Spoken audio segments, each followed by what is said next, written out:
शादी का झांसा देकर कई लाखों रुपए की वारदात को अंजाम देना और फिर लोगों के सामने पाक साफ बनना, ये स्टोरी, ये घटनाएं आप लगातार सुनते आते हैं और लगातार हम देखते भी आते हैं कि इस प्रकार के फ्रॉड हमारे समाज में भी अब धीरे धीरे चलने लगे हैं। नमस्कार, आप सभी का स्वागत है। आज की जो घटना बता रहा हूँ वो मकराना की है। शादी का झांसा देकर जेवरात और धोखाधड़ी की।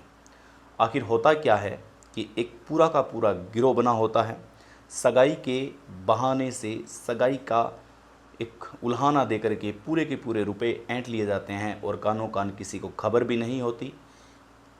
एक्चुअल में इनका एक ग्रुप होता है। सबसे पहले ये लड़के वालों से मिलते हैं या लड़की वालों से मिलते हैं, इसके बाद में ये रिश्ता तय करते हैं और रिश्ता तय करने के बाद में ये डिमांड करते हैं कि अगर सगाई करनी है तो आपको इतने पैसे देने पड़ेंगे, इतने पैसे देने के बाद में ही आपकी ये सगाई की जाएगी।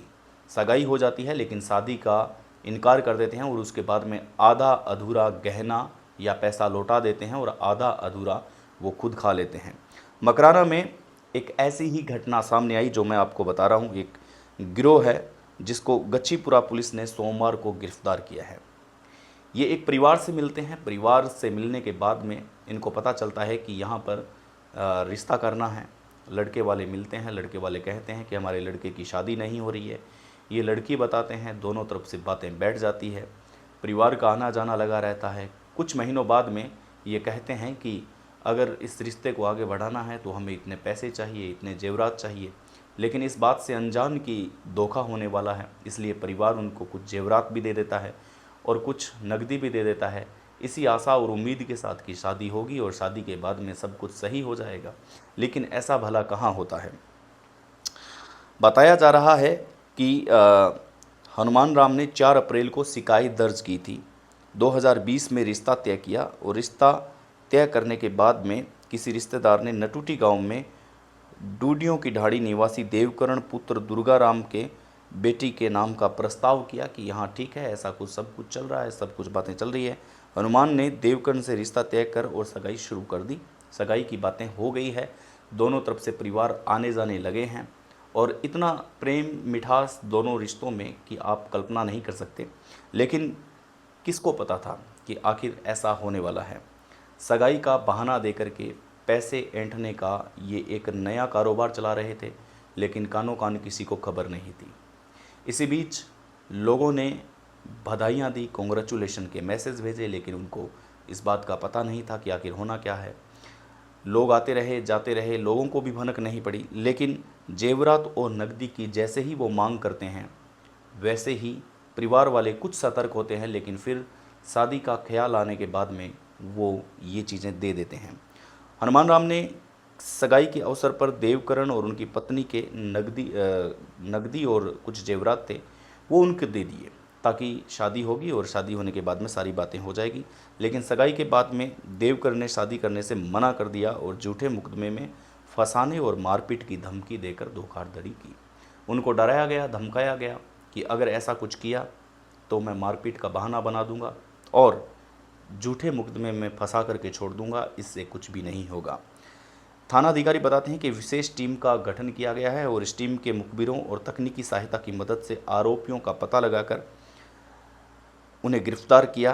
पुलिस ने बताया कि आरोपी रिश्ते के नाम पर लोगों से मोबाइल, आभूषण, पशु, रुपए लेकर वापस नहीं लौटाते हैं और न ही सगाई करते हैं और न ही रिश्ता करते हैं। पुलिस टीम थाना अधिकारी के अलावा हेड कांस्टेबल भी कांस्टेबल देवीलाल, केशाराम और ओम सिंह शामिल थे, जिन्होंने इस पूरे गिरोह का सफाया किया है और पूरे गिरोह को शक के दायरे में लेकर के पूरी पूछताछ की है।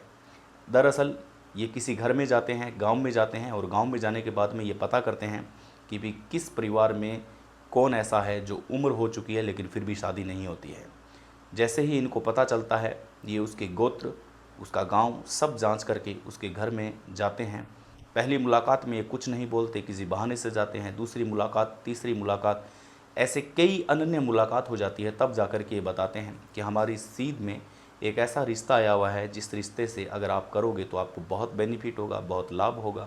ऐसे में जिसका सगाई या जिसकी शादी नहीं होती है वो इसके झांसे में आ जाते हैं और ये नारियल की परंपरा चलती है राजस्थान में, वो भी कर देते हैं, सब कुछ हो जाता है। लेकिन सगाई करने के बाद में ये नकदी रुपए और जेवरात की मांग करते हैं। लेकिन कुछ लोग तो नहीं देते हैं, लेकिन कुछ लोग इनको वो जेवरात और नकदी रुपए दे देते हैं। ऐसे में जैसे ही ये नकदी और जेवरात देते हैं, इसके बाद में इन पर प्रेशर बनाया जाता है कि हम समाज के अंदर बदनाम करेंगे और लोगों को बताएंगे, झूठे मुकदमे बना करके आपको फंसा दिया जाएगा। इसलिए अगर लेने हैं तो आधे अधूरे आप पैसे ले सकते हो, आधे अधूरे जेवरात ले सकते हो, और जेवरात लेने के बाद में आप चुपचाप अपने घर बैठ जाओ, वरना आपको बहुत गंदे तरीके से फंसा दिया जाएगा।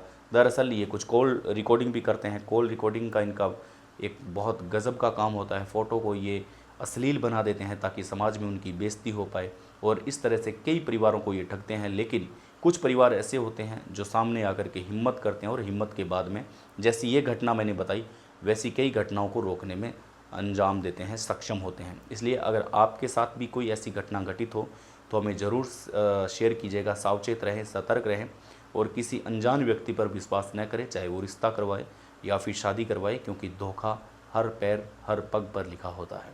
आभार। मस्त रहें, तंदुरुस्त रहें। नमस्कार।